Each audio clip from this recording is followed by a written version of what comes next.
Kelahiran Pedang Iblis bab 831 prediksi. Bahkan jika satu set dari 3 pasukan penyerbu memiliki peran khusus untuk dimainkan dalam pertempuran, semuanya telah bergabung dalam pertempuran dan telah bertarung melawan lawan yang cocok. Namun, ketika prasasti di rantai menyala, tetua dewan melangkah maju untuk mengaktifkan formasi pertempuran. Formasi pertempuran menyerupai semacam tentara, tidak seperti bentuk yang dilihat Nuh ketika dia bertarung melawan murid-murid sekte setan yang menawan. Para sesepuh di peringkat kelima bergerak di atas mereka yang berada di peringkat keempat dalam bola tersinkronisasi yang membentuk platform emas di bawah setiap pembudidaya yang terlibat dalam teknik itu. Garis emas kemudian keluar dari platform dan melahirkan perisai tinggi yang berbenturan dengan cahaya biru yang keluar dari prasasti di rantai gunung. Rupanya pelindung itu berhasil menghentikan pembuatan pilar biru dengan menghalangi penyebaran cahayanya. Perisai itu akhirnya hancur, dan formasi di pegunungan menjadi metode gelap, menandakan aktivasi yang gagal dari pertahanan pertama di wilayah itu. Sorakan mengikuti adegan keras itu, dan kedua pasukan tidak ragu untuk melanjutkan pertempuran mereka sekarang karena situasinya aman.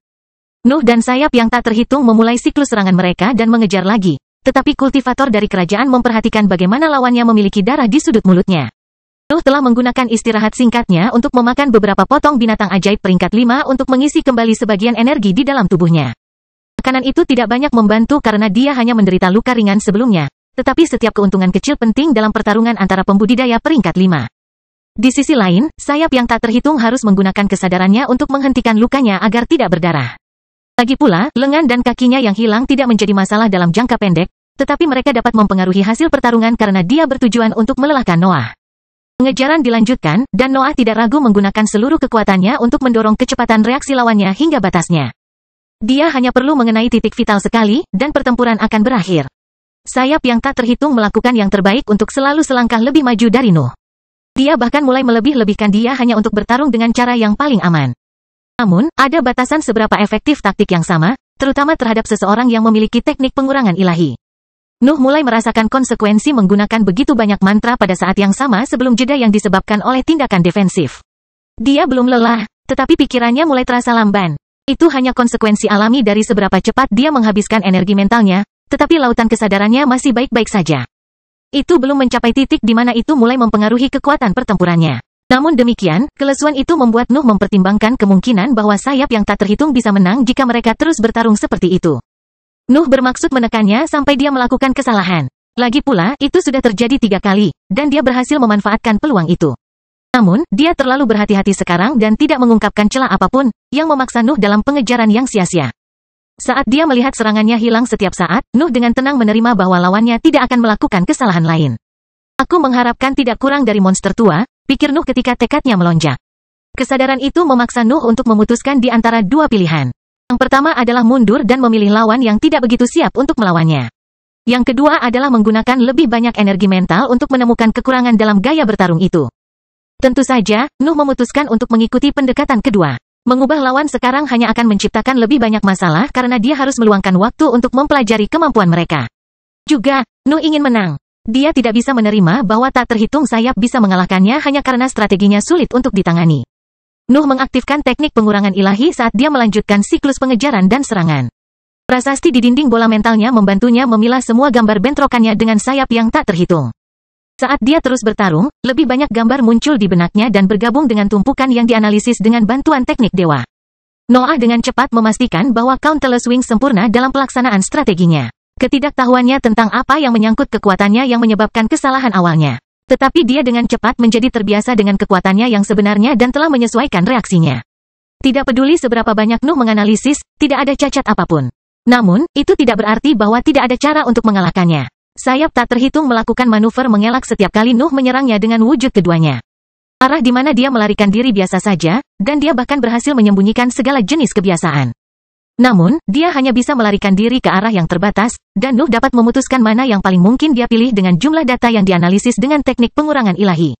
Serangkaian panah bertulisan lainnya terbang ke arah Nuh dan bertemu dengan mantra lubang hitam yang besar. Nuh melompati ledakan dan menyiapkan serangan yang telah dia luncurkan lebih dari 50 kali dalam pertempuran itu, tetapi dia tidak menyatukan semua tangannya saat itu. Sebagai gantinya, dia memutuskan untuk menggunakan versi yang lebih lemah dari bentuk keduanya.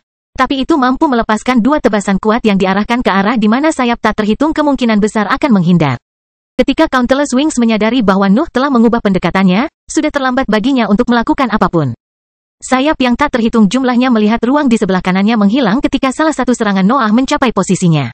Tetapi dia menunjukkan ekspresi bingung ketika dia merasakan kekuatannya. Namun, rasa sakit tiba-tiba menyebar dari punggungnya dan memaksanya untuk fokus pada keadaan tubuhnya. Satu-satunya masalah adalah sebagian besar tubuhnya hilang. Mata tak terhitung sayap melebar ketika dia melihat bahwa bagian kiri tubuhnya telah menghilang. Bukan hanya punggungnya, bahkan kaki kirinya tidak bisa ditemukan. Tak perlu dikatakan bahwa dia tidak bisa mempertahankan kecepatannya lagi dengan cedera itu.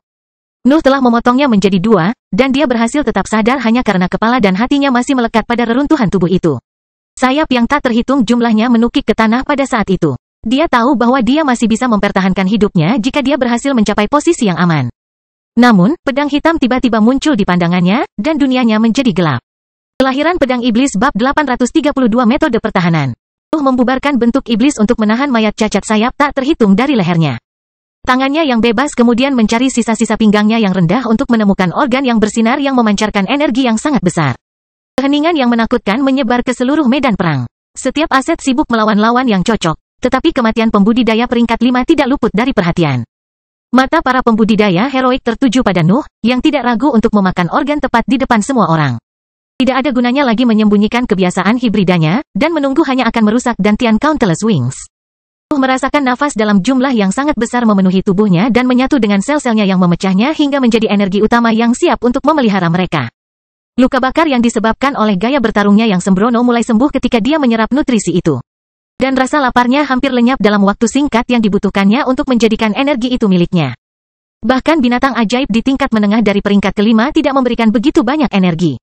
Dantian dari pembudidaya peringkat 5 yang mendekati puncak tahap gas mengandung begitu banyak nafas sehingga makhluk yang lebih kuat pun merasa sulit untuk menyamai jumlah energi itu.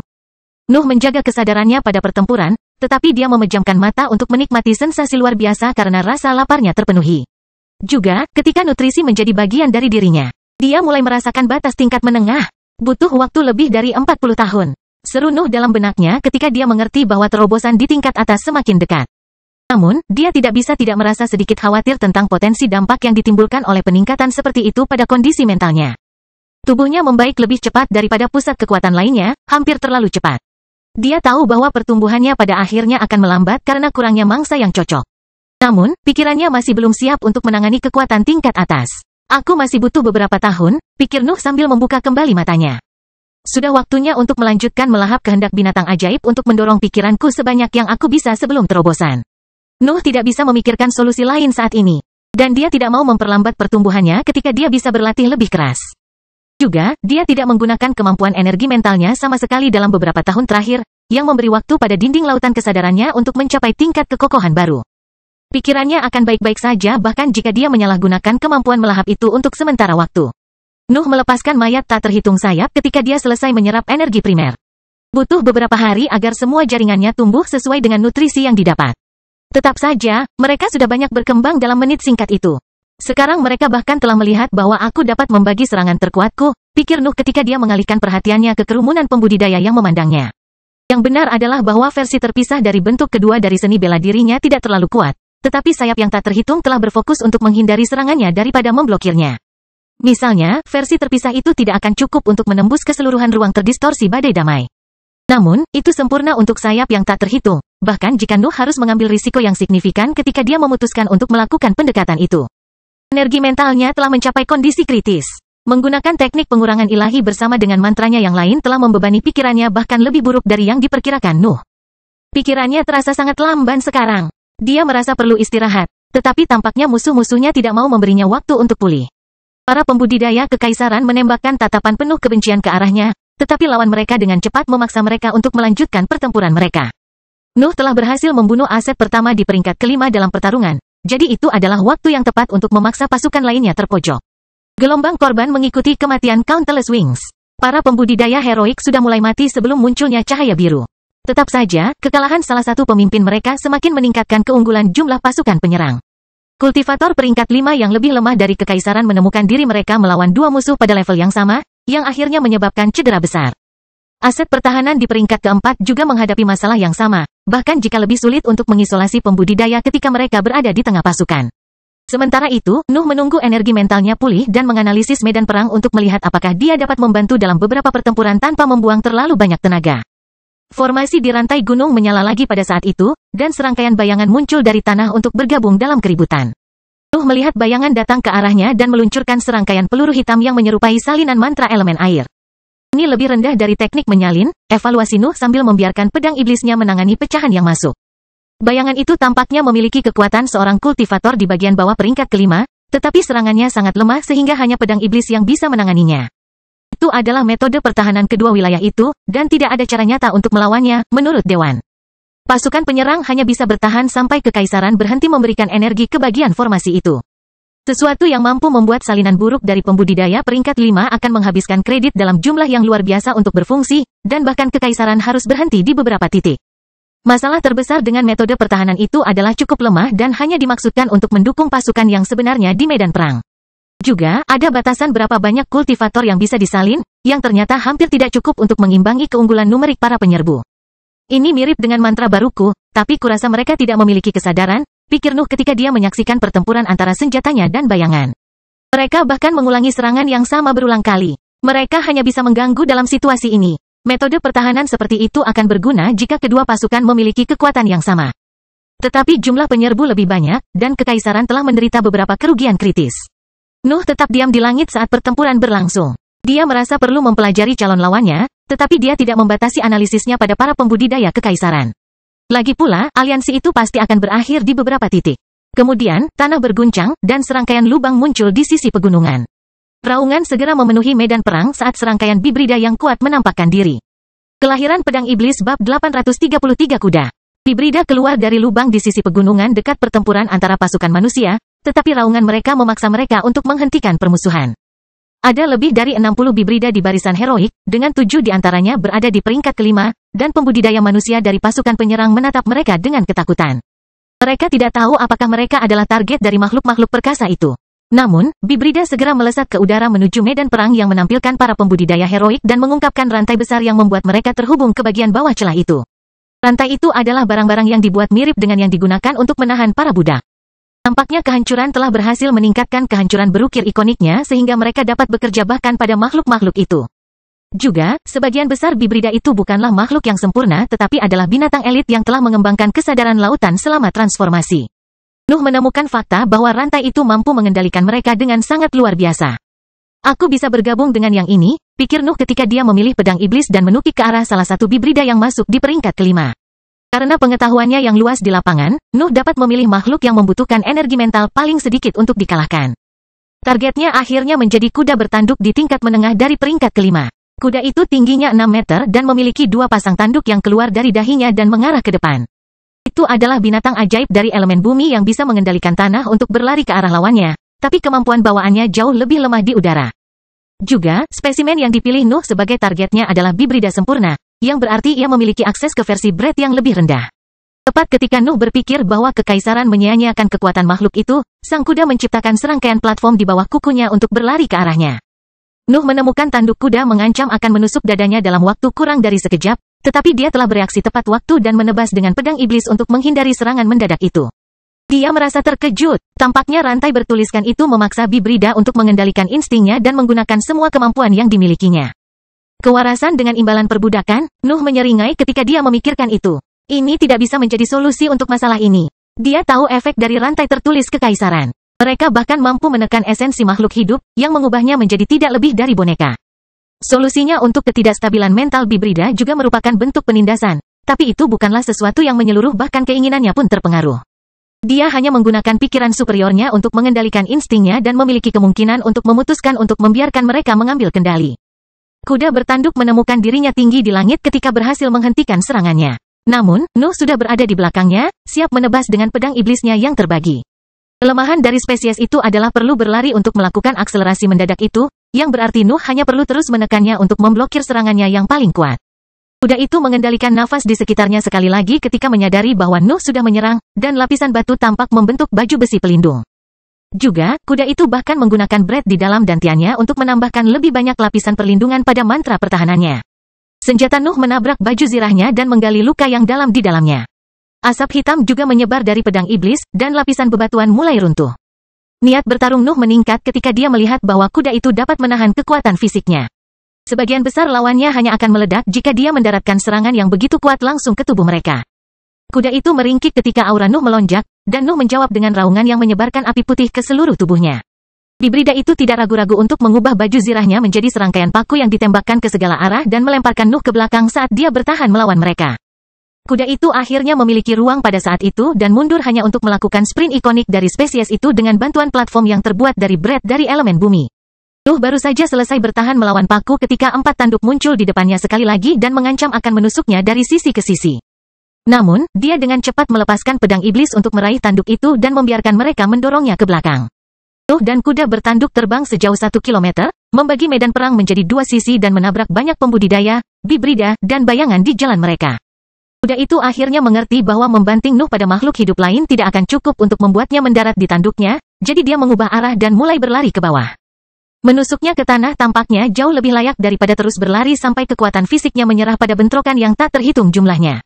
Tentu saja, Nuh hanya menunggu kesempatan untuk memanfaatkan situasi tersebut. Ketika mereka berdua hampir menyentuh tanah, Nuh berputar pada dirinya sendiri dan menggunakan momentum yang dihasilkan oleh kuda untuk membantingnya ke sisi gunung tepat di bawah mereka. Bumi berguncang dan retakan besar terbentuk di area tumbukan, tetapi Nuh tidak ragu untuk mengambil rantai dan menariknya dengan seluruh kekuatannya. Kuda itu berjuang, tetapi kekuatan fisiknya sedikit lebih rendah dari Nuh karena masalah spesies dan perkembangan di tingkat menengah. Itu ditembakkan ke udara saat Nuh menarik dan bertemu dengan pukulannya ketika mencapai dia. Nuh mengirim bibrida itu kembali ke tanah, tetapi dia menarik lagi untuk memberikan pukulan kuat lainnya. Proses itu berulang beberapa kali sampai pedang iblis mencapainya, dan dia menggunakannya untuk menggantikan pukulannya dengan tebasan yang kuat. Nuh menarik, menebas, dan melemparkan bibrida itu kembali ke sisi gunung beberapa kali. Kuda itu akan berhasil merapal mantra pertahanan antara satu serangan dan serangan lainnya, tetapi luka yang dalam sering muncul di kulitnya. Luka sayatan itu akhirnya semakin dalam dan mencapai otot-otot yang kuat dari spesimen itu, tetapi rantai di genggamannya mulai bersinar pada saat itu. Dan kuda menjawab kejadian yang tidak biasa itu dengan suara meringkik yang keras diikuti dengan kata-kata manusia. Aku akan membunuh kalian semua. Nuh tidak tahu apakah bibrida bermaksud untuk membunuh para penyerbu atau apakah kata-katanya ditujukan kepada kekaisaran, tetapi dia tidak peduli. Dia hanya tertarik pada dantian yang kuat dari makhluk itu. Kelahiran pedang iblis bab 834 raksasa. Kesadaran tiba-tiba yang didapat dari kuda bertanduk memungkinkannya menemukan jalan keluar dari serangan Nuh yang tak henti-hentinya. Saat Nuh menarik rantainya lagi, bibrida menggunakan kemampuan bawaannya untuk berlari lebih cepat dari sebelumnya sambil menutupi tubuhnya dengan lapisan baju besi berbatu. Nuh menghindari serangan itu, tetapi salah satu dari 4 tanduknya berhasil menusuk dadanya dan meninggalkan luka horizontal yang panjang saat melewatinya. Karena dia masih memegang rantai bertulisan, dia mulai terbang di samping kuda yang sedang menyerang. Apakah rantai itu memaksanya untuk menekan ketidakstabilan mentalnya? Nuh berpikir ketika dia terbang ke arena perang lagi sambil memegangi benda bertulisan itu. Dia tidak melewatkan kilatan yang dipancarkan oleh rantai saat dia mengalahkan makhluk itu, tetapi dia hanya berhasil menghubungkannya dengan perubahan perilaku lawannya sekarang. Seolah-olah mereka telah memaksanya untuk mendapatkan kembali kesadarannya. Apakah karena kontrol mutlak bahwa binding ini pernah terhubung ke seorang budak? Tidak masalah fitur itu, tapi kuda bertanduk telah berhasil menghentikan serangannya pada saat itu dan menunggunya dengan tanduknya mengarah lurus ke sosok terbangnya. Nuh tidak ragu untuk menyelam di antara tanduk dengan pedang iblisnya mengarah ke tengah dahinya. Serangkaian lapisan berbatu muncul di lintasan senjatanya, tetapi Nuh benar-benar mengabaikannya dan terus menggambar bayangannya ke dalam pedang. Pedang iblis mulai mengeluarkan asap hitam yang membantunya menembus pertahanan mantra-mantra bibrida dan menusuk dahinya. Namun, ia tidak berhasil mencapai otak makhluk tersebut karena tengkoraknya terlalu kokoh. Tentu saja, pertempuran akan berakhir jauh lebih cepat jika Nuh menggunakan mantranya. Tetapi dia sedang mencoba memulihkan bola mentalnya saat ini, dan dia tidak membutuhkannya untuk mengalahkan lawannya. Kuda itu baru saja menggunakan 3 mantra, yang bahkan tidak efektif melawannya. Ada batasan berapa banyak akselerasi tiba-tiba dan armor yang meledak bisa dilakukannya setelah dia harus menghadapi strategi Countless Wings. Itu mungkin adalah manusia cacat sebelum transformasi. Nuh berpikir sambil memberikan pukulan untuk menarik pedang iblis dari tengkoraknya. Itu tidak memiliki keragaman mantra yang besar, dan platform hanyalah tipuan yang memungkinkannya untuk menggunakan kemampuan bawaannya di udara. Kuda itu meringkik kesakitan, tetapi Nuh menyela teriakannya dengan serangkaian tebasan lainnya. Asap korosif yang dikeluarkan oleh pedang iblisnya mulai menyelimuti sosoknya, tetapi armor berbatu itu muncul lagi dan memaksanya untuk menghancurkannya dengan serangkaian serangan lainnya. Bahkan seseorang yang tidak berpengalaman pun bisa bertahan selama ini hanya karena itu bibrida, pikir Noah ketika dia mulai merasa kesal dengan ketangguhan lawannya. Sebenarnya, kuda bertanduk itu tidak kuat, dan bahkan berjuang dengan buruk untuk makhluk yang mampu berpikir kompleks. Itu memiliki momen kesadaran sporadis ketika berhasil menggunakan status hibridanya untuk mengancam, tetapi kurangnya mantra membuatnya sedikit lebih tahan daripada binatang ajaib. Kekuatan fisiknya di atas rata-rata spesiesnya, tetapi Nuh telah menyatu dengan seekor naga. Satu-satunya makhluk yang bisa melampaui kualitas tubuhnya adalah binatang buas yang hanya berspesialisasi dalam satu bidang.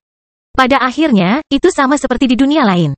Nuh harus menghadapi makhluk yang secara bawaan lebih kuat dari binatang ajaib dan manusia, tetapi tidak tahu bagaimana menggunakan kekuatan itu.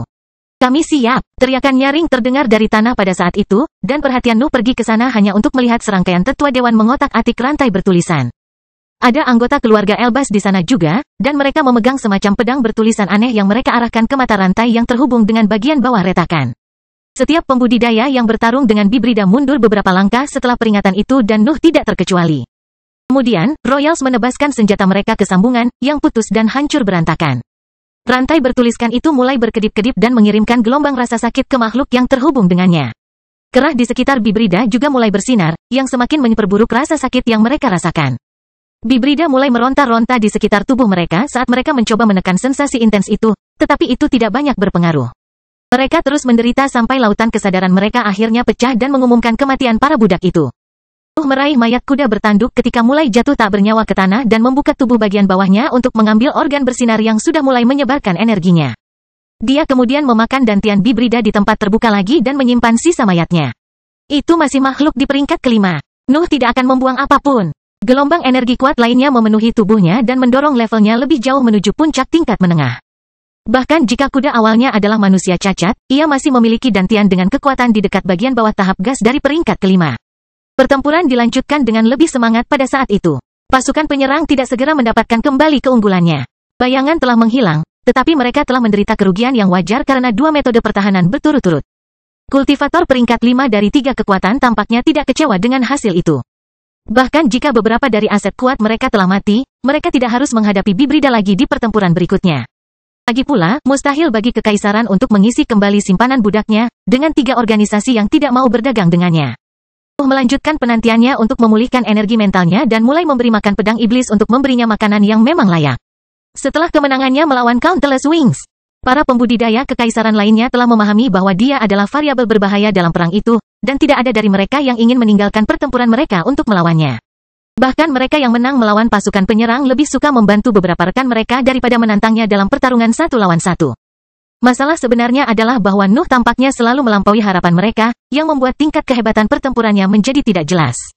Sejujurnya, baik Peaceful Storm dan Countless Wings telah menjadi lawannya karena kemampuan mereka yang sesuai, tetapi mereka bukan salah satu pembudidaya peringkat 5 terkuat di tahap gas di dunia. Peaceful Storm memiliki akumulasi jimatnya, tetapi kekuatannya masih kurang. Kemudian, tepat ketika pertempuran telah kembali normal, 7 kastil menyala, dan 7 raksasa besar terbentuk di langit. Kelahiran Pedang Iblis bab 835 pembentukan unsur. Raksasa menembus medan perang dan berdiri di belakang pasukan musuh dengan ekspresi mengancam wajah tanpa emosi mereka. Mereka botak, sosok humanoid dengan tubuh halus yang memancarkan cahaya yang kuat. Semua raksasa itu identik, kecuali fakta bahwa mereka bersinar dengan cahaya yang berbeda dan memancarkan nafas dari elemen tertentu. Nuh takjub saat melihat bahwa yang putih dan yang hitam terbuat dari nafas dari elemen terang dan gelap. Keherannya tidak berhenti di situ. Kekuatan para raksasa adalah sebuah masalah karena mereka semua memiliki aura yang cocok dengan item-item yang tertulis di tingkat atas dari peringkat kelima. Formasi tidak pasti. Seorang pembudidaya peringkat 5 dari keluarga Elbas berteriak ketika para raksasa muncul. Royals lainnya tampaknya memahami sesuatu pada kata-kata itu, dan mata mereka membelalak kaget ketika mereka mengidentifikasi formasi itu. Keingintahuan dan keengganan segera muncul di ekspresi mereka, tetapi mereka segera mulai mundur tanpa mengalihkan pandangan dari para raksasa. Reaksi mereka mengejutkan aset heroik lainnya di pihak mereka yang melontarkan pandangan bertanya pada para ahli dari keluarga Elbas. Bagaimanapun, 7 kelas di tingkat atas dari peringkat 5 mengancam, tapi sebuah formasi masih menciptakan mereka. Pasti ada sesuatu yang bisa mereka lakukan karena mereka memiliki begitu banyak ahli dalam pasukan mereka. Kita tidak bisa mengalahkannya sekarang, Royal yang sama mengakui formasi yang diumumkan ke seluruh pasukan. Ayo mundur, para pembudidaya heroik dari organisasi lain menunjukkan lebih banyak kebingungan pada kata-kata itu. Serangan itu berjalan dengan baik dengan mempertimbangkan semua hal. Dan mereka tidak keberatan menguji batas formasi elemental untuk sementara waktu untuk melihat apakah itu tidak dapat menyoroti seperti yang diminta. Persiapan adalah segalanya. Pada akhirnya, satu-satunya alasan mengapa penjajah berhasil mengalahkan 3 langkah pertahanan pertama adalah karena Dewan telah menguji mereka sebelumnya. Namun, Royal tegas dalam keputusannya dan memerintahkan satu fraksinya untuk meninggalkan medan perang. Harus dikatakan bahwa bahkan beberapa anggota keluarga Elbaz menunjukkan keengganan atas keputusan itu, tetapi mereka tetap memutuskan untuk mengikuti pemimpin mereka. Dewan dan Sarang merasa terpaksa mundur juga ketika mereka melihat lebih dari sepertiga pasukan gabungan mereka melarikan diri ke wilayah aman. Nuh juga tidak ragu untuk mundur. Energi mentalnya tidak berada di titik kritis lagi, tetapi dia jauh dari lautan kesadaran penuh. Juga, hubungannya dengan keluarga Elbaz tidak bersahabat, tapi dia mempercayai penilaiannya ketika menyangkut berbagai bidang prasasti. Itu adalah jenis kepercayaan yang hanya bisa dia berikan kepada pasukan yang dia hormati atas pencapaian mereka, dan keluarga Elbaz telah menetapkan nilainya sebagai sekutu. 7 raksasa tidak bergerak saat musuh mundur, dan kekuatan kekaisaran juga berhenti. Sepertinya ada semacam kondisi untuk memicu reaksi dari formasi, dan kekaisaran tidak berani menyerang tanpa itu.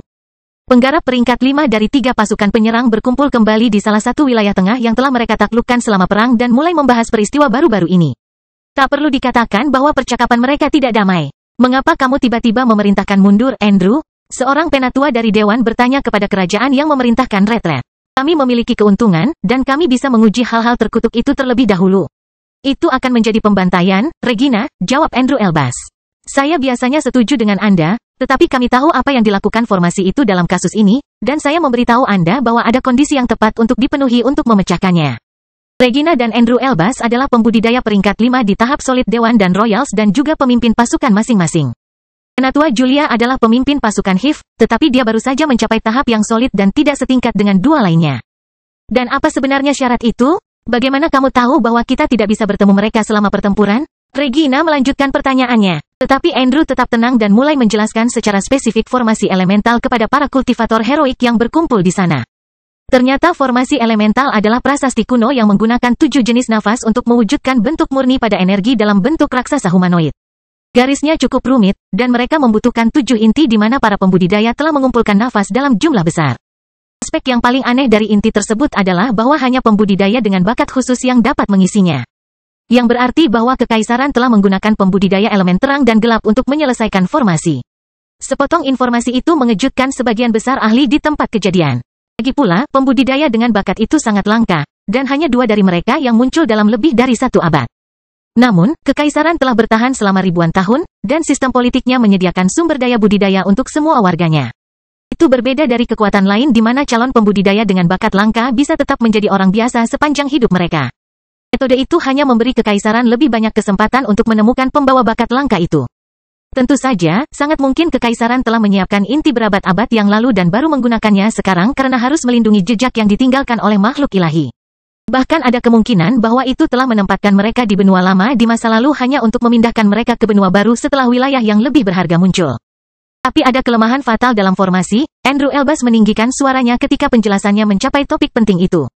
Raksasa bisa sulit dihadapi bahkan oleh para ahli di tahap padat, tetapi mereka akan hancur dengan mudah jika kita berhasil mengumpulkan pembudidaya dengan ke-7 bakat. Dengar kata-katanya, semua orang di tempat kejadian menoleh ke arah Nuh. Dia memakan salah satu kaki kuda bertanduk sambil mendengarkan percakapan itu. Daniel ada di sampingnya, dan dia menatap potongan daging di tangannya dengan tatapan tajam, tetapi dia berjuang untuk tetap tenang. Tampaknya dia menganggap itu sebagai bentuk pelatihan untuk ketidakstabilan mentalnya. Adapun tetua HIV lainnya, mata mereka menajam ketika mendengarkan bagian terakhir itu.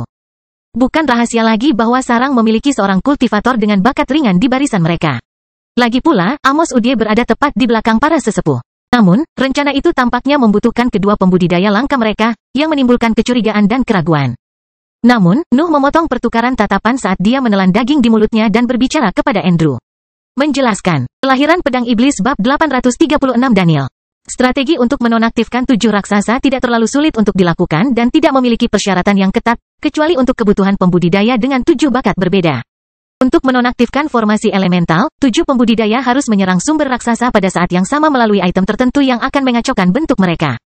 Kekuatan serangan tidak terlalu penting, bahkan kultivator peringkat 4 sederhana akan melakukannya, dan keluarga Elbaz juga akan mengurus pembuatan item.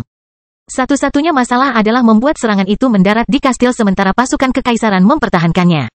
Namun, pasukan penyerbu memiliki lebih banyak pembudidaya, jadi membuat jalan bisa dilakukan. Bibrida juga telah mati, jadi kekaisaran telah kehilangan salah satu metode pertahanannya, yang berarti bahwa serangan berikutnya akan menyebabkan lebih sedikit korban.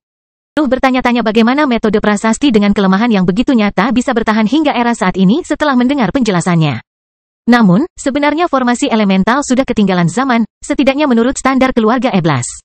Juga, formasi elemental pada dasarnya tidak lemah. Sulit bagi satu organisasi untuk membentuk tim yang terdiri dari para pembudidaya dengan bakat berbeda, terutama dengan sistem politik elitis yang dimiliki sebagian besar kekuatan. Itu adalah kasus di mana 3 dari kekuatan paling kuat di dunia berjuang bersama untuk menjatuhkan yang terkuat dan ada pembudidaya dengan bakat paling langka di pihak penyerang.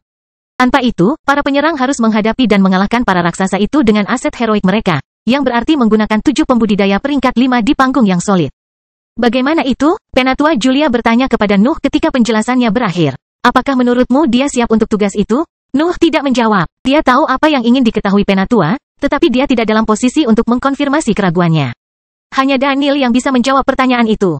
Aku akan melakukan perjalanan kembali ke pantai barat daya, kata Noah sambil berdiri. Aku punya perasaan bahwa aku harus menjadi orang yang menawarinya misi ini. Penatua Julia mengangguk dan berbalik untuk membahas secara spesifik rencana tersebut dengan para pemimpin lainnya ketika Nuh berangkat untuk kembali ke kubahnya. Daniel telah menghadapi banyak kemunduran dalam hidupnya. Sebagai pewaris salah satu keluarga bangsawan terkaya di negara Utra, dia selalu mendapat hak istimewa. Bakatnya kemudian mendorong pengasuhan keluarga Ude ke tingkat yang lebih tinggi, yang akhirnya membuatnya menjadi harapan sang penyebab. Namun, penampilan Nuh memaksanya untuk mempertimbangkan kembali betapa berbakatnya dia. Dari peristiwa di Bare Dungeon hingga penggerebekan di negara Utra, Nuh selalu berhasil selangkah di depannya, hingga ia menjadi eksistensi yang tidak dapat diharapkannya untuk dicapai. Daniel tahu bahwa ada monster di dunia itu, tetapi awalnya dia percaya bahwa dia adalah salah satu dari mereka. Dia harus makan malam di markas besar HIV untuk menyadari bahwa siapapun dapat mencapai tingkat kekuasaannya dengan dukungan keluarga kaya dan jadwal pelatihan yang kaku. Singkatnya, Daniel menyadari bahwa dia tidak terlalu berbakat. Dia hanya beruntung. Tentu saja, itu tidak benar sama sekali. Daniel masih berdiri di antara para jenius di generasinya, tetapi kurangnya pengalaman akhirnya membuatnya tertinggal dari rekan-rekannya. Itu telah mencapai titik di mana semua orang melampaui dia. Namun, setelah status istimewanya mulai berantakan dan impian keluarganya lenyap, dia mulai memahami jalannya. Dia menyadari bahwa kewajiban politik yang dibebankan padanya sejak penemuan bakatnya telah membutakannya seumur hidupnya. Itu semua berawal dari percakapannya dengan Noah ketika dia menunjukkan bagaimana kekuatan Daniel berasal dari keluarganya. Kemudian, itu berlanjut selama penggerebekan dan memuncak dengan HIV menerima masuknya keluarga Ude ke dalam barisannya. Daniel merasa kalah selama sebagian besar periode itu. Dan dia bahkan telah mencapai titik di mana dia ingin berhenti berkultivasi karena kerugian yang tak terhitung jumlahnya yang harus dia tanggung selama beberapa dekade. Dia terus berlatih karena kebiasaan, tetapi individualitasnya menurun karena kurangnya kemauan. Namun, melihat Nuh kembali dari dunia baru sebagai kultivator peringkat 5 yang lengkap membuatnya mengerti betapa tidak berartinya semua gelar dan prestasi itu. Panjang perjalanan tidak masalah. Melampaui pembudidaya lain tidak masalah. Yang ada hanya garis finish dan jalan untuk mencapainya. Daniel kehilangan minat pada masalah politik dunia setelah kesadaran itu. Keluarganya ingin dia memainkan peran penting, tetapi pada akhirnya mereka semua adalah pembudidaya yang berjuang untuk langit. Kemunduran bukanlah apa-apa, kekalahan bukanlah apa-apa, kematian bukanlah apa-apa. Hanya tekad untuk terus berjalan menuju peringkat yang lebih tinggi yang penting, dan dia hampir kehilangannya karena dia terlalu sibuk membandingkan dirinya dengan rekan-rekannya. Jadi, Daniel telah memutuskan bahwa tekadnya akan menjadi cahaya yang mampu menyucikan hidup dari semua hal yang tidak berguna itu.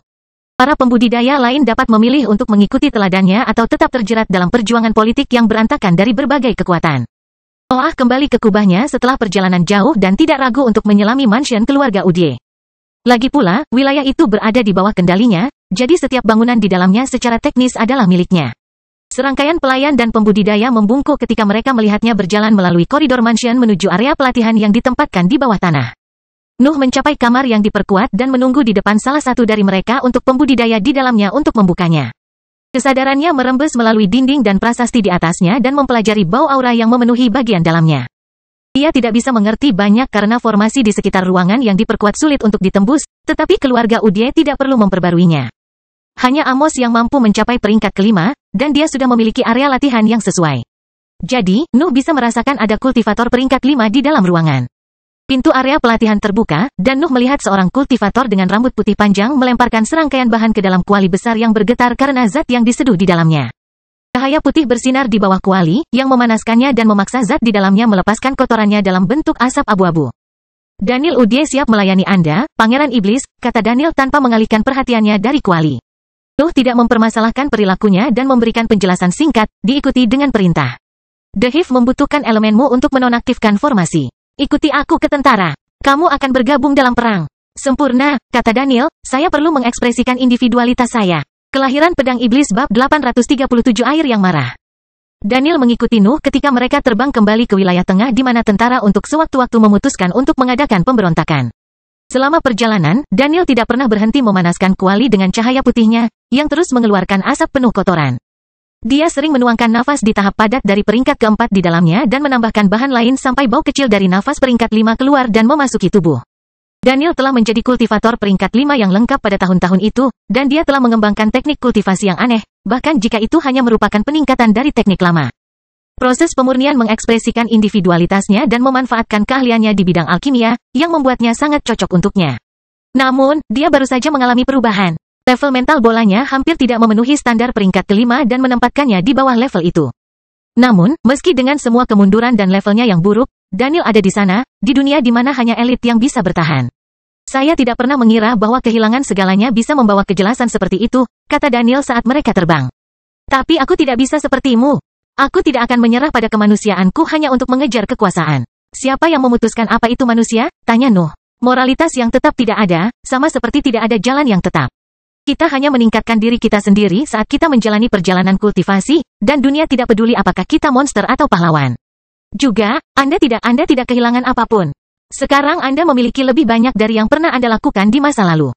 Perkataan Noah berhasil mengejutkan Daniel yang menampakkan senyum lemahnya. Dia tidak akan mengakuinya secara terbuka, tetapi mentalitas Nuh masih lebih baik daripada dia dalam hal pendekatannya terhadap perjalanan kultivasi. Daniel memperhatikan bagaimana karakter Nuh telah berubah setelah bertahun-tahun. Ada saat di mana dia hampir tidak berbicara dengan siapapun, tetapi sekarang dia tampaknya tidak keberatan melakukan percakapan santai yang mengungkapkan sebagian dari pola pikir mereka.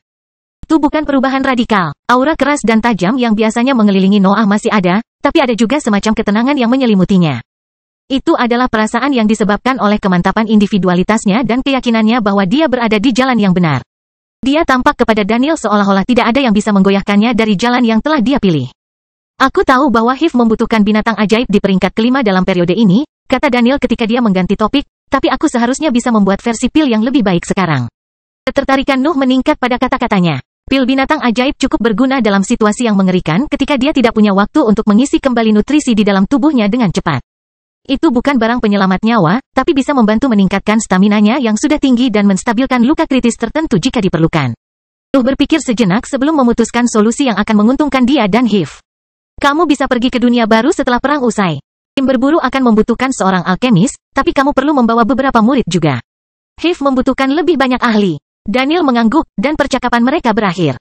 Mereka tidak punya banyak hal untuk dibicarakan sejak awal. Tetap saja, Daniel ingin setidaknya berbicara dengan pria yang secara tidak langsung mengobarkan kembali keinginannya untuk berkultivasi. Ketika mereka sampai di perkemahan, pasukan telah membagi diri menjadi 3 kubu yang berbeda menurut organisasi mereka.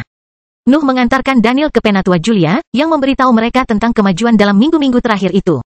Keluarga Elbas masih sibuk membuat 7 senjata, sementara faksi lain telah membuat rencana pertempuran yang memungkinkan ke-7 pengguna mencapai kastil masing-masing. Pertempuran akan dilanjutkan segera setelah Royals menyelesaikan tugas mereka. Nuh hanya berkultivasi sambil menunggu semuanya siap. Lagi pula, perannya dalam pertempuran akan lebih mudah karena sekutunya tidak perlu melindunginya dengan ketat.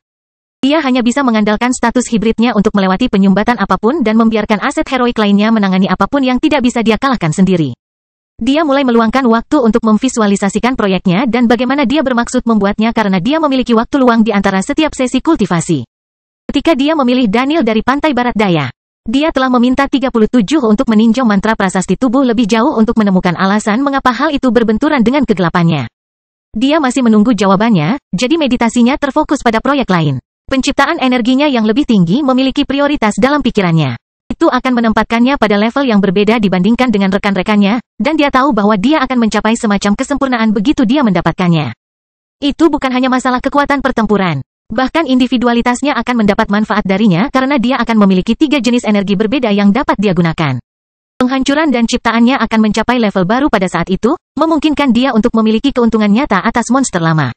Masih ada senjata hidup untuk dibuat. Bidang itu baru dan memiliki ruang besar untuk perbaikan. Juga, Nuh belum mempersenjatai semua aset heroik sarang, yang merupakan sesuatu yang harus dia capai sebelum mulai menjual ciptaannya. Memecahkan ketidakstabilan mental Bibrida akan memakan waktu, tetapi dia sudah memikirkan jenis masyarakat yang bisa dia bangun bersama mereka setelah perang usai. Bagaimanapun, dia adalah pemimpin mereka, jadi dia harus menjaga pertumbuhan dan perilaku mereka. Nuh juga harus membuat mantra baru. Idenya adalah menggabungkan seni bela diri dan mantra di beberapa titik dan mengembangkan teknik yang hanya bisa digunakan oleh Bibrida karena keterbatasan fisik manusia. Royals akhirnya menyelesaikan tugas mereka, dan ketiga pasukan berkumpul sebelum menembak lagi ke arah rangkaian gunung yang sangat dihargai oleh Kekaisaran. Pertarungan dimulai hampir secara instan, dan Nuh harus menghadapi pembudidaya peringkat 5 yang tidak diketahui pada level yang sama yang menggunakan serangkaian cambuk air untuk melancarkan serangan terus-menerus. Nama pembudidaya itu adalah Furious Water, dan dia adalah seorang lelaki tua pendek dengan sedikit rambut putih di kepalanya yang hampir botak. Dia memiliki janggut abu-abu pendek, dan cambuknya sering berubah bentuk untuk melawan serangan Nuh. Ternyata gaya bertarung mereka sangat mirip. Mereka akan mencoba untuk mengalahkan lawan mereka dengan serangan yang tak terhitung jumlahnya yang didukung oleh kekuatan yang sangat besar. Tentu saja, serangan Nuh lebih kuat. Namun, Furious Water menebus perbedaan kekuatan itu dengan banyak mantra yang mengubah bentuk cambuknya sesuai dengan jenis serangan yang dia hadapi. Jelas bahwa Kekaisaran telah menyerah untuk melawan kemampuan Nuh dan baru saja mengirim seorang kultivator yang memiliki banyak pengalaman pertempuran. Kelahiran Pedang Iblis bab 838 siap. Noah dan Furious Water tampil seimbang.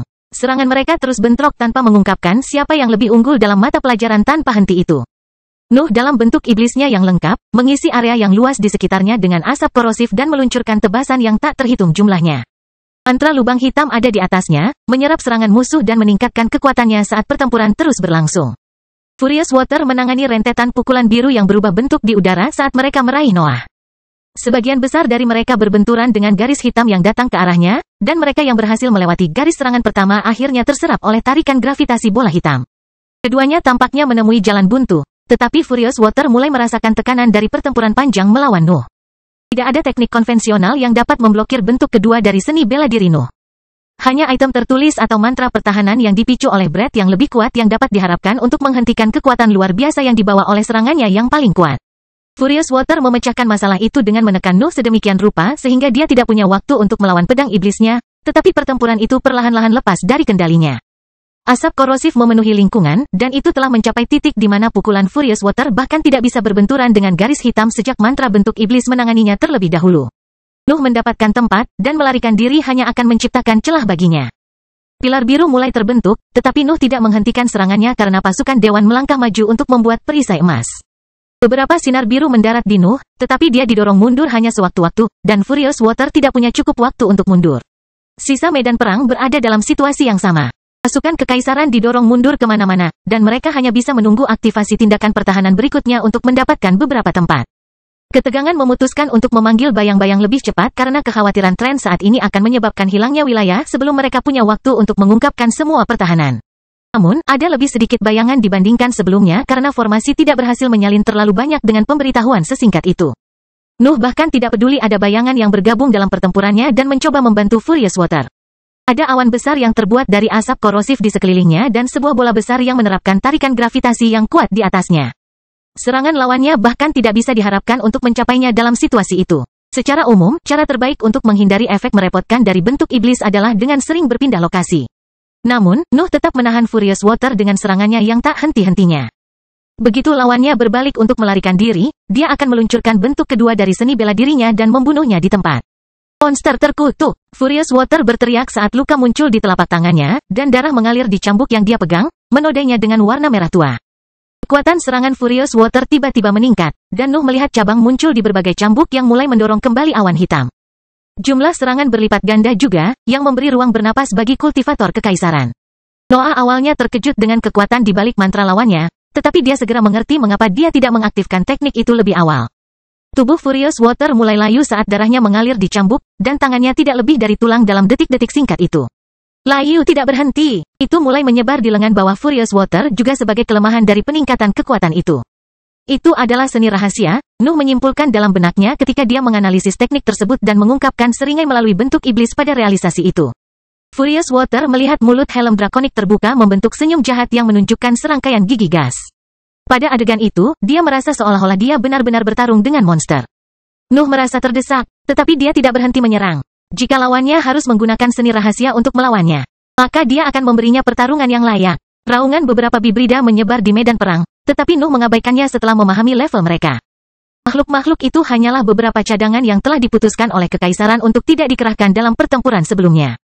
Tetapi mereka hanya menampilkan satu makhluk di peringkat kelima. Sekutunya bisa dengan mudah mengurus mereka. Lengan Furious Water telah menjadi kerangka setelah mengaktifkan Secret Art selama beberapa menit, dan kelemahan mulai mempengaruhi dadanya pada saat itu. Tidak perlu banyak waktu sebelum teknik itu akhirnya membunuhnya. Nuh ingin menghindari hasil itu karena dia bertujuan untuk merebut gantiannya.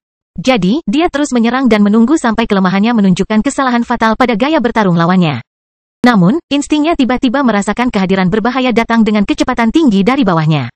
Nuh dengan cepat meluncurkan mantra lubang hitam ke bawah, dan hilangnya ukuran pertahanan itu meningkatkan jumlah tekanan padanya. Namun, hanya beberapa cambuk yang berhasil mengenai tubuhnya dalam situasi itu sebelum ledakan Dark Sphere memaksa kedua belah pihak untuk berpisah. Nuh menembakkan pandangan kesal ke bawah, di mana kultivator peringkat 5 lain dari kekaisaran menatapnya dengan ekspresi terkejut. Percikan dan asap hitam telah menyebar kemana-mana di bawah Nuh. Tampaknya pendatang baru itu mencoba mengejutkannya dengan mantra elemen petir, tetapi kesadaran superiornya berhasil menyadari kedatangan mantra yang kuat itu. Namun, Nuh sekarang memiliki dua pembudidaya peringkat 5 dan bayangan yang mengganggu sebagai lawan, yang merupakan tingkat kekuatan yang tidak dapat dia tangani sendiri. Dua luka telah muncul di pundaknya karena cambuk yang diberdayakan, tetapi baju besi itu berhasil memblokir sebagian besar kekuatan mereka, hanya menciptakan luka yang dangkal. Nuh pada dasarnya berada di puncaknya, tetapi dia masih tidak bisa menghadapi lawan sekuat itu bersama-sama. Meskipun demikian, Penatua Austin datang membantunya pada saat itu, meskipun dia berada agak jauh karena awan hitam. Meskipun kekaisaran tidak dapat mempertahankan kerugiannya lagi dan memicu metode pertahanan berikutnya. Kastil menyala, dan 7 raksasa muncul di medan perang. Kekaisaran telah memutuskan untuk mengaktifkan formasi elemental pada akhirnya, tetapi pasukan penyerang lebih dari siap untuk melawannya. Nuh menonaktifkan bentuk iblis, dan sesepuh Hiv peringkat 5 mendarat di udara di sebelahnya ketika asap korosif telah menyebar di udara. Sebuah bola logam kemudian muncul di telapak tangannya, dan Nuh mulai mengisinya dengan breadnya. Mereka siap untuk menyerang kastil. Kelahiran Pedang Iblis bab 839 koordinasi. Pasukan penjajah membentuk 7 kelompok, dan bahkan keberadaan di peringkat keempat meninggalkan pertempuran mereka untuk mendukung tim masing-masing. Menurut penjelasan Andrew Elbas, formasi elemental sangat kuat, sehingga menonaktifkannya harus menjadi prioritas mereka. Nuh mengisi bola logam di telapak tangannya saat dia menunggu pemimpin masing-masing kelompok memberi perintah untuk menyerang. Dia telah sensitif bahwa mungkin ada masalah dengan fungsi item karena breadnya tidak biasa. Namun, setelah melakukan beberapa tes dengan sangat rahasia, dia memastikan bahwa dia dapat menggunakan bayangannya untuk menjadi salah satu energi yang dibutuhkan untuk menjaga formasi elemental. Lagi pula, individualitas selalu memengaruhi komposisi nafas dengan cara yang aneh, dan Nuh hanya perlu mengetahui apakah bola logam itu mengenali energinya sebagai nafas dari elemen bayangan. Pasukan musuh menunjukkan ekspresi tegas di tempat itu dan berkumpul di depan kastil untuk mengatasi kekalahan yang akan segera terjadi. Jelaslah bahwa penyerang telah bersiap untuk pertahanan mereka, jadi mereka bisa melakukan metode yang terbaik untuk melindunginya. Mengenakan biaya. Satu kata bergema di benak para pembudidaya peringkat 5 dari penjajah, tapi itu cukup untuk memicu rangkaian teriakan perang yang mengikuti gerak maju 7 kelompok. Nuh berdiri di tengah penembakan, dan pedang iblisnya mengikutinya dari dekat, siap melindunginya jika ada penyerang yang berhasil menembus blokade di sekelilingnya. Tentu saja, Nuh bisa bertarung bahkan jika dia mengisi bola itu, tapi dia tidak bisa mengungkapkan kekuatannya yang sebenarnya jika dia bertarung di antara sekutu. Lampu warna-warni menyebarkan di lingkungan saat 7 tim memukul garis pertahanan pertama kekaisaran. Banyak mantra terbang dan meledak saat berbagai kelompok berjuang untuk menembus atau memblokir musuh mereka. Gelombang dan suara keras bergema di seluruh kelompok, tetapi Nuh hanya bisa mendengar suara teredam di tengah semua pembudidaya heroik itu. Sementara itu, prasasti mulai muncul di bola saat Brad miliknya terus mengisinya sesuai dengan instruksi Andrew. Angin, kamu terlalu cepat. Pelan-pelan, suara Andrew bergema di benak 7 pembudidaya yang membawa bola. Keluarga kerajaan telah menyediakan buku catatan khusus yang dapat melacak status barang-barang tersebut sehingga Andrew dapat memantaunya. Menonaktifkan formasi elemental membutuhkan koordinasi yang ketat, yang melahirkan kebutuhan akan pengawas yang memperingatkan pembawa setiap kali mereka tidak mematuhi jadwal yang direncanakan. Andrew bahkan memilih nama kode sederhana untuk membuat komunikasi mereka lebih intuitif. Bersiaplah untuk dampak, seseorang dalam kelompok Nuh berteriak, dan dia memperhatikan bagaimana raksasa hitam di depan timnya mengangkat tangan untuk meninju mereka. Penatua Julia mengangkat tangannya saat melihat itu, dan raksasa itu tiba-tiba berhenti bergerak sebelum tornado kecil terbentuk di dalam lengannya yang terangkat. Badai menyebar hingga seluruh lengannya meledak, mencegah boneka itu menyelesaikan serangannya. Kelompok Nuh mulai bersorak, tetapi raksasa itu dengan cepat mengangkat lengannya yang lain untuk mencoba melakukan serangan lain. Namun, Penatua Julia menghentikannya lagi dengan mantra yang sama. Kekuatan kultivator peringkat 5 di panggung padat sangat luar biasa. Itu bisa langsung melumpuhkan boneka yang berpotensi mengalahkan makhluk lain yang berada di tahap gas atau cair. Namun demikian, formasi elemental tidak mudah dikalahkan. Jika tidak, keluarga Elbas tidak akan mundur pertama kali. Lengan raksasa hitam itu terbentuk kembali dalam hitungan detik dan melanjutkan upaya mereka untuk meninju tim yang maju melalui pasukan sekutu. Namun, kedua anggota tubuhnya meledak lagi saat Penatua Julia menciptakan badai di dalamnya. Siklus itu berulang berkali-kali, dan Penatua Julia sama sekali tidak dapat membantu kemajuan timnya karena dia harus mencegah raksasa itu mendaratkan serangannya ke sana. Semua pembudidaya peringkat 4 akan mati jika tidak, dan ada kemungkinan besar akan ada korban di antara mereka yang berada di peringkat kelima juga. Jika pasukan penyerang memutuskan untuk menyerang tanpa persiapan apapun, 7 pembudidaya peringkat 5 dalam tahap yang solid akan sibuk menahan para raksasa. Pasukan dari 3 kekuatan akan terlalu lemah untuk menghadapi kekaisaran dalam kasus itu. Bagaimanapun, para pembudidaya pada level itu adalah pemimpin dari setiap faksi.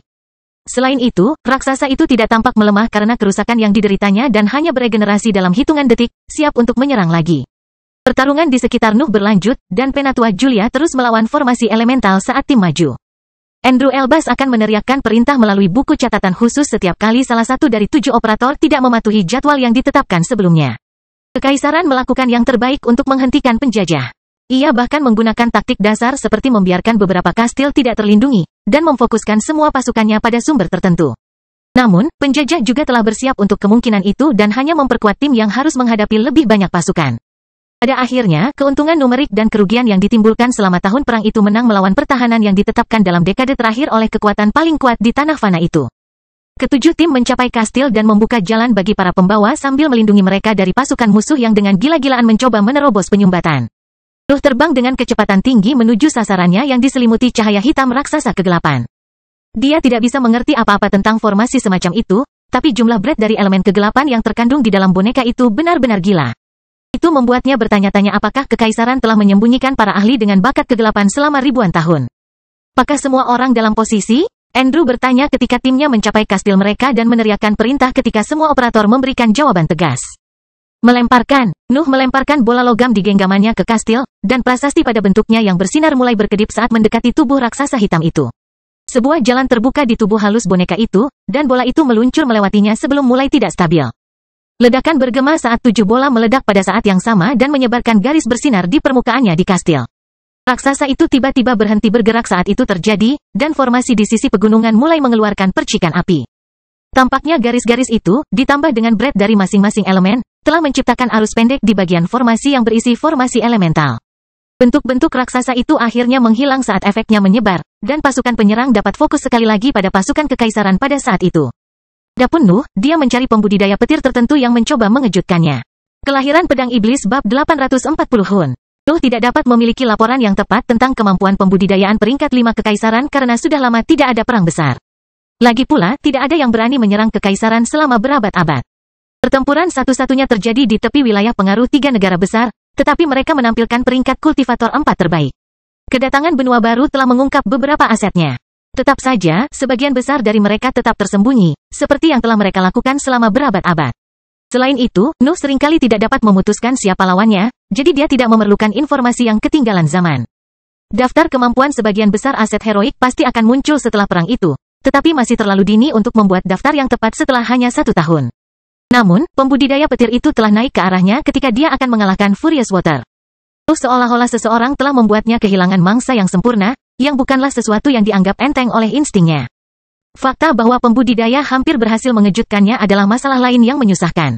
Dunia pembudidaya peringkat 5 terlalu beraneka ragam bagi Nuh untuk dapat memprediksi setiap gaya pertempuran, dan dia masih terlalu lemah untuk melawan banyak ahli sekaligus. Jadi, dia hanya bisa membuat contoh darinya untuk menghentikan pembudidaya lain meniru dia. Nuh naik tinggi di langit dan mengamati medan perang seolah-olah dia adalah binatang terbang yang mencari mangsanya. Berbagai pertempuran muncul dalam penglihatannya, tetapi dia hanya tertarik pada satu target saat ini. Furious Water tidak terlihat. Dia mungkin telah meninggalkan area itu untuk menyembuhkan luka yang disebabkan oleh Secret Art. Namun, Nuh berhasil menemukan pembudidaya petir setelah 1 menit dihabiskan untuk menganalisis area tersebut. Sasarannya adalah pria jangkung dengan kepala penuh rambut hitam panjang. Dia tidak berjanggut, dan dia tampak sebagai pria muda berusia 30-an. Nuh menduga bahwa dia adalah salah satu talenta baru kekaisaran yang baru saja berhasil menjadi kultivator peringkat 5 lengkap. Namun demikian, tampaknya dia terbiasa dengan serangan diam-diam semacam itu karena dia mencoba melakukannya pada tetua dewan yang sibuk melawan seorang pembudidaya air kekaisaran. Menemukanmu, pikir Nuh ketika ekspresinya menjadi dingin dan mulai menukik dengan kecepatan penuh ke arahnya. Raungan drakonik bergema di medan perang. Nuh meluncurkan gelombang api putih untuk menghentikan pembudidaya petir menyergap sekutunya saat dia melanjutkan serangannya yang sembrono. Penanam petir terkejut bahwa seseorang sedang mengincarnya, tetapi dia segera menyadari betapa berbahayanya situasi ketika dia melihat sosok Nuh di balik api yang masuk. Percikan memenuhi tubuhnya, dan dia tiba-tiba melepaskannya untuk mundur dengan kecepatan tinggi. Nyala api merindukannya, tetapi mata reptil Nuh tidak pernah lepas dari sosoknya. Noah mengaktifkan mantra penggabungan dan berlari, mengikuti targetnya dengan ketat saat dia melihatnya melarikan diri melalui berbagai medan perang dengan harapan Noah akan kehilangan jejaknya. Jelas bahwa pertarungan langsung bukanlah keahliannya, tetapi Nuh tidak akan membiarkan seseorang yang mencoba membunuhnya lolos begitu saja. Serangkaian pedang hantu muncul di sekelilingnya, dan Nuh juga menciptakan lautan rune berbentuk pedang saat dia melanjutkan pengejarannya. Itu adalah mantra jarak jauh tercepat yang dia miliki, dan mereka bahkan bisa mencapai jarak yang dikecualikan dari tekniknya yang lain. Rangkaian pedang terbang ke depan dan mencoba mengepung kultivator licin yang terus mengelak dan menggunakan pertempuran lain sebagai perisai alami. Namun, Nuh tidak keberatan jika mantranya mengenai kultivator kekaisaran lainnya dan terus memerintahkan berbagai pedang untuk bergerak maju. Akhirnya, beberapa dari mereka mendarat di tubuh pembudidaya petir, yang memuntahkan seteguk darah sambil terus melarikan diri. Nuh menciptakan lebih banyak pedang hantu, tetapi pikirannya tiba-tiba merasakan ancaman di jalannya, dan dia segera menggunakan pedang iblisnya untuk menebasnya. Senjatanya melepaskan garis hitam yang berbenturan dengan percikan yang ditinggalkan oleh pembudidaya pencahayaan saat dia melarikan diri. Percikan meledak, tetapi Nuh mengabaikan gelombang kejut untuk fokus pada serangkaian petir yang menyatu dengan kecepatan tinggi menuju posisinya. Tampaknya pembudidaya pencahayaan telah menempatkan semacam jebakan di sana, tetapi kekuatan serangan itu tidak dapat menandingi serangan Furious Storm. Nuh memperluas kesadarannya tanpa mengaktifkan tindakan defensif apapun. Menurut perilaku targetnya, ada kemungkinan besar dia akan berada di dekatnya untuk melihat apakah jebakannya berhasil. Individualitas dari pembudidaya petir tampaknya mampu menekan kekerasan bawaan dan kecemerlangan elemennya, yang membuat serangannya cukup cocok untuk penyergapan. Namun, fitur licik itu akhirnya menghilangkan sebagian kekuatan petirnya. Nuh merasa seolah-olah itu adalah serangan terlemah yang pernah dia lihat sejak awal perang. Baut petir semakin dekat, tetapi Nuh menunggu sampai kesadarannya menemukan targetnya sebelum mengerahkan tindakan defensifnya. Di mata para penonton, awan kelabu tiba-tiba menggantikan sosok Nuh saat serangan mendarat, tapi tidak ada yang bisa mengerti betapa terlukanya dia. Mereka hanya bisa tahu bahwa dia masih hidup karena mereka masih bisa merasakan kesadarannya. Penanam petir menyaksikan pemandangan dari posisi yang relatif aman dan merasa puas dengan hasil itu. Kepribadiannya sama sekali tidak cocok untuk bertarung dengan Nuh, tapi setidaknya dia bisa memperlambatnya. Juga, fakta bahwa dia telah menjadi pembudidaya peringkat 5 yang lengkap hanya beberapa dekade yang lalu meninggalkannya dengan gaya bertarung yang tidak sempurna yang masih dia coba pahami. Yang Maha Kuasa telah memberiku gelar Silent Lightning. Tapi tidak banyak mantra elemenku dengan fitur yang cocok. Silent Lightning mulai berpikir ketika dia berbalik untuk mencari pertempuran lain di mana dia bisa menyergap seseorang. Tetap saja, dia tiba-tiba merasa ada yang tidak beres ketika dia mencoba mengangkat kaki kirinya ke udara. Ketika dia berbalik, dia menyadari bahwa seluruh bagian kiri tubuhnya telah hilang. Mata Silent Lightning mengarah ke awan abu-abu yang telah menjadi hitam seluruhnya dalam beberapa detik saat dia berbalik untuk mundur. Sebuah celah besar hampir membaginya menjadi dua bagian, dan sosok jahat yang kabur keluar darinya saat terbang ke arahnya.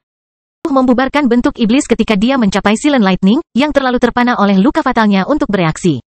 Dia bahkan tetap diam ketika tangan Noah masuk ke bagian pinggang bawahnya yang tersisa melalui lukanya dan merobek dantiannya.